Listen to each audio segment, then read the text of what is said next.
My guest is Zbigniew Brzezinski, an American foreign policy and military affairs expert. Mr. Brzezinski served as Deputy Assistant Secretary of Defense for Europe and NATO policy under President George W. Bush. For our Armenian audience, I should also say that he's a son of famous American politician Zbigniew Brzezinski. Thank you, Mr. Brzezinski, for your time. I just want to start with one of many controversial statements by the Russian president. He said last week that Russia has not started anything in earnest in Ukraine, meaning that Russia has yet to start the war. In an address to the Russian parliamentarians, Putin said, the prospect of peace talks will diminish the longer the war drags on. How can we understand this? Is this ominous warning that could follow with military actions like shelling Vinnytsia, which killed more than 20 people, or shelling Odessa? Is this what he meant? Stepping up attacks against civilian targets and destroying as much as possible. Would you please comment on his statement? Sure, Harry. It's a pleasure to join you today, and thank you for the kind introduction. Since you mentioned my father, I have to say I'm also the son of a Czechoslovak mother who's also a great artist. Always need to mention Emily Brzezinski too. Regarding your question, Putin's statements really don't indicate a change of anything.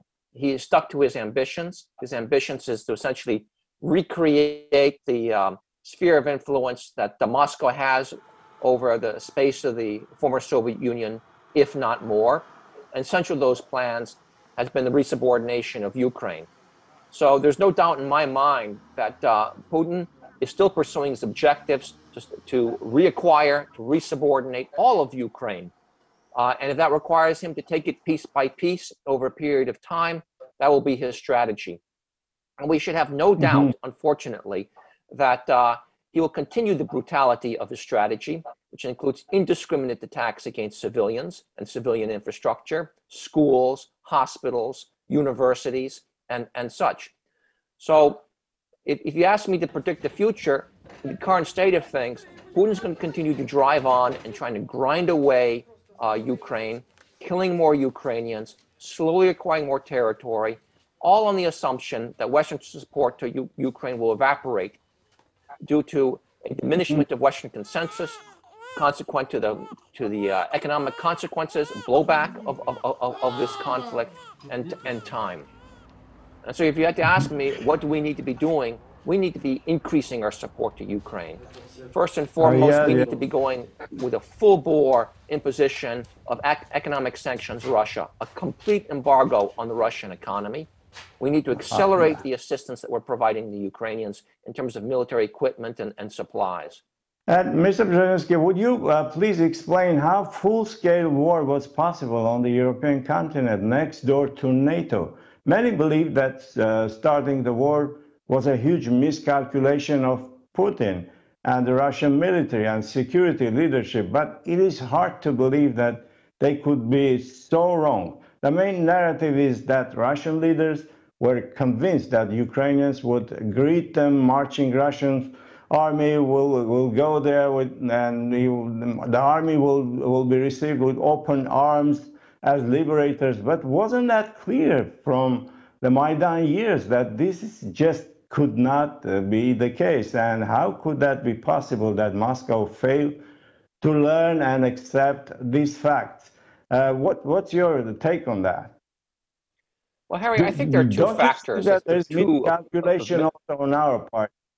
Sure, I think there are two dynamics, among others, that played into Putin's decision to invade Ukraine here in 2022. 3 decades after the fall of the Berlin Wall. First, he's become increasingly autarkic and authoritarian, relying on an increasingly small group of advisors who've been feeding him what he wants to hear. And that's why he so miscalculated Ukrainian resistance, underestimated Ukrainian resistance and courage.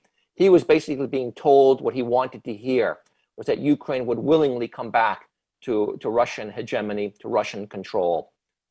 But also, another second and important factor is the West's conduct itself, its policy towards Russia, its response to Putin's revanchist ambitions and aggressions.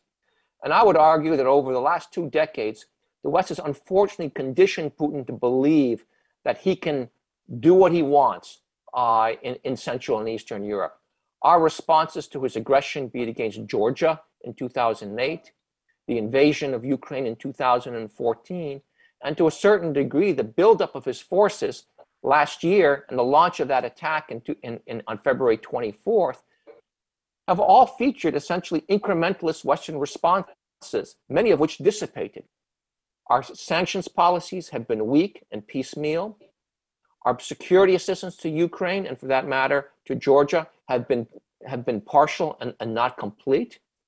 Our responses to Russian aggression, be it fuel cutoffs, assassinations in Germany, elsewhere in Europe, UK, Ukraine, sabotage, for example, in Bulgaria and the Czech Republic, have been weak. And this has only emboldened Putin. It's made him more self-confident, more confident that the West doesn't have the will to really push back. And so it's not surprising that he's become more emboldened. And this more emboldened Putin is the Putin that launches the invasion on February 24th with the false assumption that the West wouldn't respond and that Ukraine would cave quickly. So in a way, we created these circumstances. Yeah.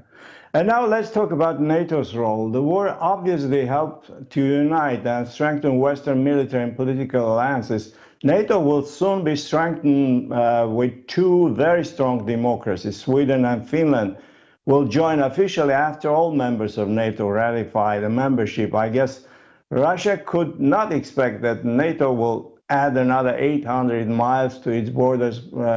This is the worst understanding, unintended consequence that Russian invasion to Ukraine could cause. Isn't it the case? You know, without question, this shows what a mistake Putin's attack on Ukraine has been. Bringing Finland and Sweden into NATO ranks brings the equivalent territorially of 2 Germanys. It expands the NATO's border, direct border with Russia by some 850 miles, 1,000 kilometers or so, which increases the opportunities through which the West, through which NATO can respond to Russian aggression wherever it may occur. So this is a geopolitical setback. It's a military setback for Putin's ambitions. But let's not forget, Swedish and Finnish accession to NATO doesn't resolve the problem at hand, which is Russia's aggression against Ukraine. And the West has to take a more firm response so that we're able to push push Putin out of Ukraine. And perhaps another consequence of the war was Germany's decision to dramatically increase military spending. Being an economic giant of Europe, Germany is also gradually evolving as a major military power in the West. It is expanding its troop presence in Baltic countries, deploying more military hardware and helping Ukraine militarily. How would you comment on this side of development?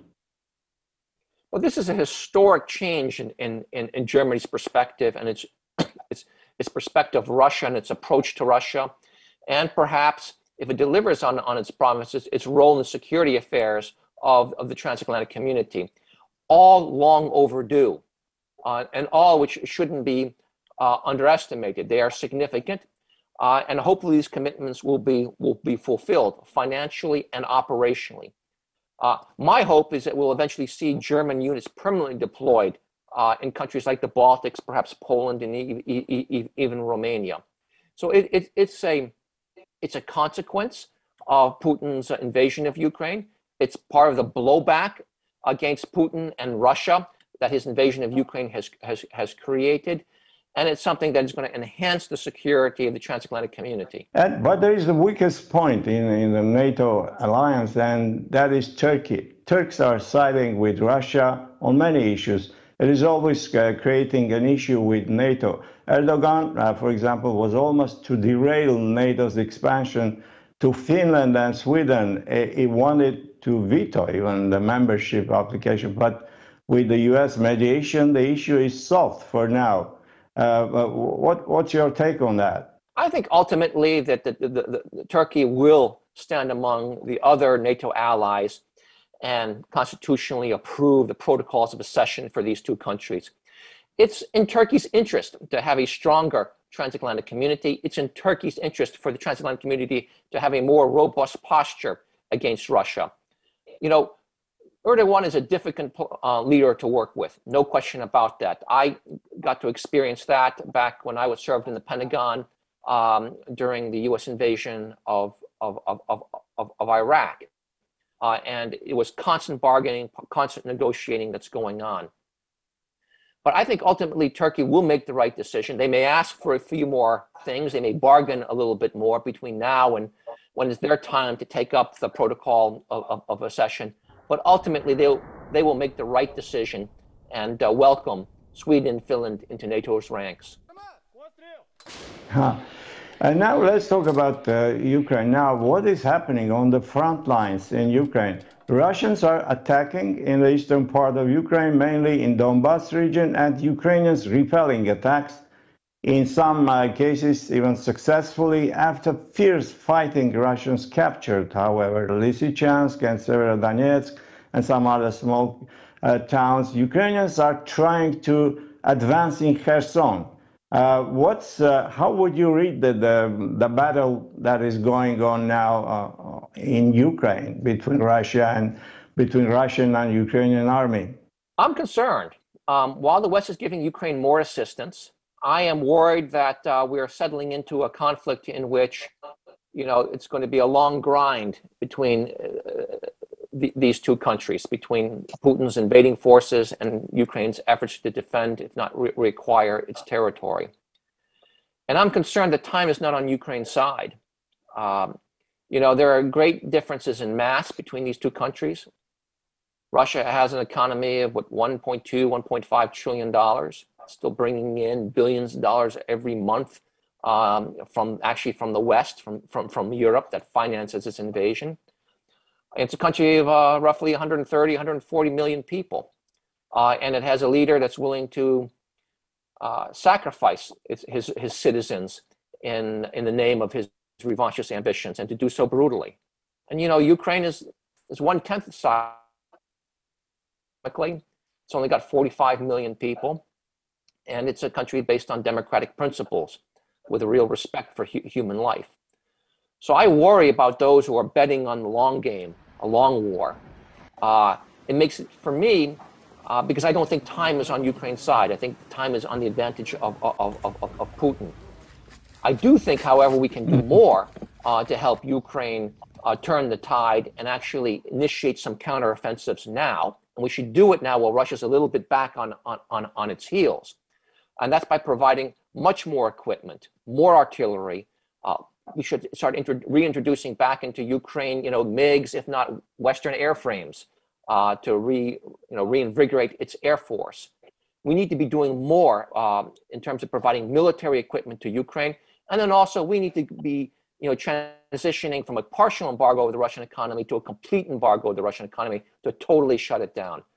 That will limit Putin's ability to finance his invasion, and it will generate a certain amount of political instability within his own borders that I think he would find very troubling. And now the West and the United States, as you said, help Ukraine with enormous military and economic assistance. This is unprecedented. Big numbers of unmanned aircraft systems or very sophisticated military drones, high mobility rocket system known as HIMARS that can hit targets as far as 70 miles. Are these supplies game changers? What's your take?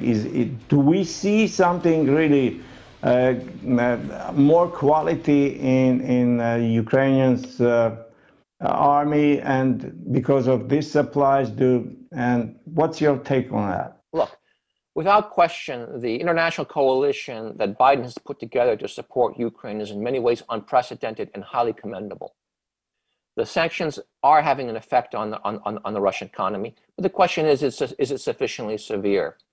Without question, the security assistance, the HIMARS, the artillery rounds, the the weapons, the rifles, the night vision goggles, and all the other military equipment that the Biden administration has helped orchestrate to send to Ukraine has kept Ukraine alive. No question about that. But the real question that we can't avoid is also, is it sufficient? Can we and should we be doing more? And there the answer is yes, both on the economic front and on the security front. We need to be flowing in more HIMARS more rapidly into Ukraine, more artillery rounds more rapidly into Ukraine. We need to start including in that security assistance aircraft. We need to beef up the Ukrainian arsenal so now when Russia is back on its heels, the Ukrainians can push the Russians back to their original territorial bounds. Do you think that in a desperate situation, Putin will apply his military, the only remaining tool that he has now, that's a nuclear? What's your take on that? What's your prediction? My prediction is right now he won't, because the use of such nuclear weapons would be actually counterproductive to him. He doesn't want to have the radioactive blowback. He doesn't want to risk a counterstrike by the West that could destroy his position in Ukraine, if not even in the Russian territories in the immediate environs of Ukraine. But with that said, I would say I am concerned about some of the precedents the West is setting in response to Putin's effort to exercise nuclear coercion. Western states declaring they won't participate themselves in this conflict because of the risk of nuclear war, I fear actually encourages Putin to be more assertive in his exercise of nuclear coercion. And when that happens, it actually increases the likelihood of those nuclear threats being acted upon. But at this point right now, I feel that while that threat is present, it's not immediate. NATO expansion was not the only expansion of the Western institutions. The European Union approved Ukraine and Moldova, two former Soviet republics, as candidate countries to the European Union. This could be considered a political expansion of the West, which is just as terrible for Russia's NATO's expansion to the Nordic countries. What's your take? Well, one thing I want to mention is I don't like using the word NATO enlargement or NATO expansion. I like to use the word or the phrase NATO accession. Why? Because NATO enlargement, NATO expansion can be too easily misconstrued and has been misconstrued by Putin and others as evidence of Western hegemony, as if NATO is devouring these countries, as if the EU is devouring these countries against their own will, when quite the opposite is true. The process of NATO accession has been driven by the interests and desires of the governments and peoples of the states that had emerged from the Warsaw Pact and the Soviet Union back in 1989 and 1991. These democracies, on their own initiative, actually pursued accession to NATO and the EU. And the fact is, in fact, it's the existing members of NATO, including the United States, who've actually put up impediments that have slowed down the process of NATO accession. Remember, it took the Poles wanted to get in almost immediately after becoming independent, and they had to wait 8 or 9 years. The Romanians and Estonians had to wait 15 years. The Macedonians and Albanians nearly 2 decades, having to jump through different hoops and qualifications that the existing members put it on.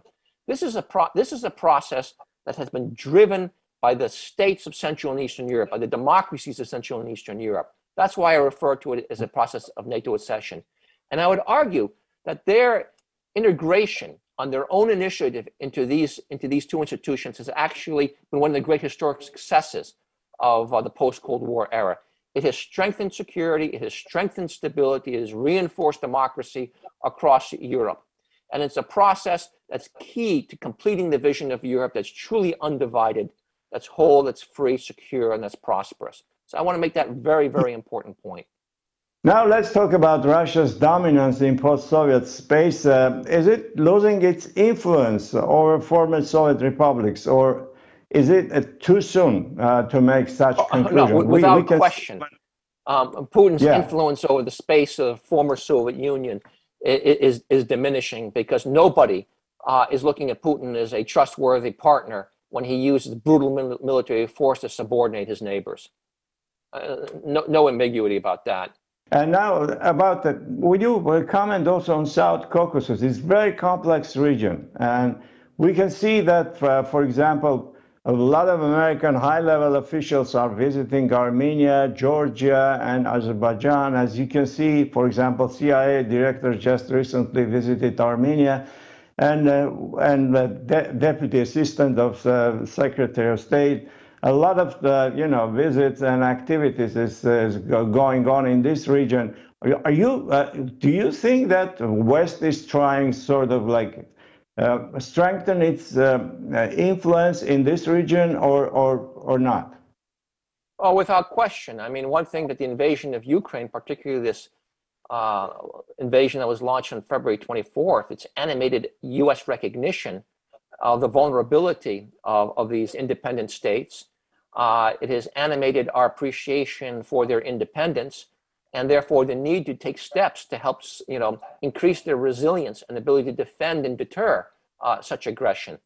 Because if Putin's willing to do what he's doing against Ukraine today, who knows what he's considering against other neighbors.